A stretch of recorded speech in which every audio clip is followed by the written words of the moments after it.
All right, sports fans, how's everybody out there doing? William Martin coming at you one more time here on YouTube with another edition of the 300 Pounds of Sports Knowledge Podcast.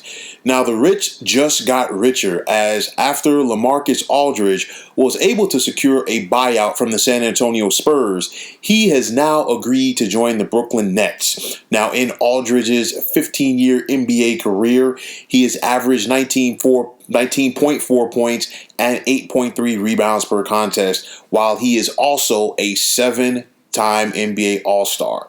And speaking of All-Stars, Aldridge is the latest All-Star to join the Nets. We saw them pick up former Detroit Pistons forward Blake Griffin earlier this season. Of course, the big trade that brought in James Harden from the Houston Rockets earlier this year. And of course, when this all started in free agency a while back with DeAndre Jordan and, of course, Kevin Durant and Kyrie Irving. And you just have to ask yourself, how much help do the Nets need? I'm seeing this, and for me, it is reminiscent of the 2000 Blazers. We remember how that team was loaded, got to the Western Conference Finals, were up 15 points in Game 7 versus the Los Angeles Lakers, and of course things fell apart and they never recovered from that. You look at this Nets team, of course Kevin Durant is out right now as he is recovering from an injury. We've seen spurts of Kyrie Irving here and there, and James Harden has been running the show.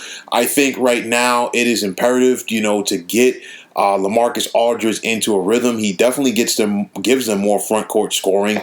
At this point, I don't see why you would need Aldridge in the starting lineup. It would just be important to have him and Griffin coming off of the bench in order to give you more strength in that unit. And on top of that, you now have a situation where, you give yourself another legitimate scorer. LaMarcus is a stretch player. He can hit the perimeter shot. He can also play with his back close to the basket, and he can also get you some boards. So this is another dynamic for this Nets team.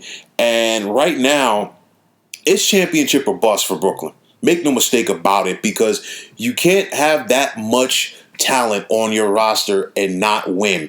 I've been saying it for the past couple of weeks. I know that there are some people that feel that the East is going to come down to Brooklyn, Milwaukee, and Philly. I think it comes down to Brooklyn and Philly.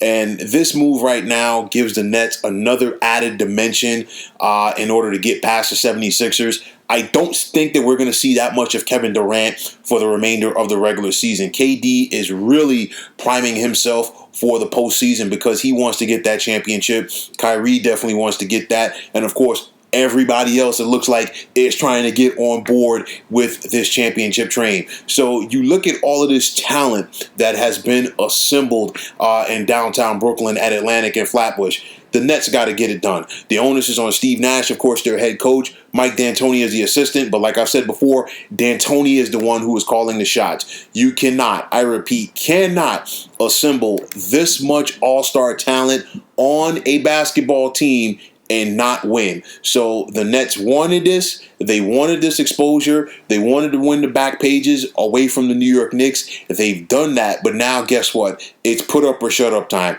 Because when the playoffs roll around and if the Nets fall short, I don't even care if it's a situation, if the Nets get to Game 7 of the NBA Finals and lose.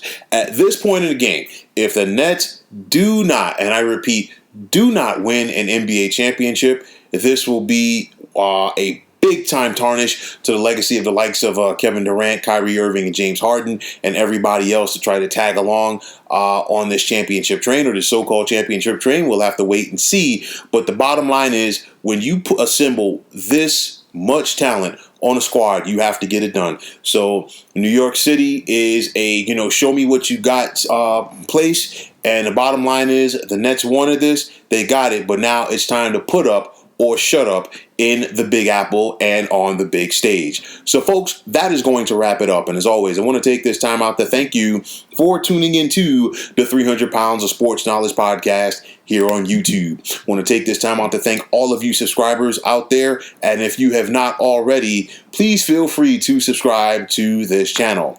Now, if you're on Twitter, please feel free to follow me at 300 Pounds of Sports. And like I always say, if you follow me, it'll be my pleasure to follow you right back. back. There's also the sports discussion group on the Facebook at the Sports Depot 365. You can check it out. Drop a line and be a part of one of the better sports debating sites going on social media. So once again, fine folks, my name is William Martin. Take care and have yourselves a wonderful day.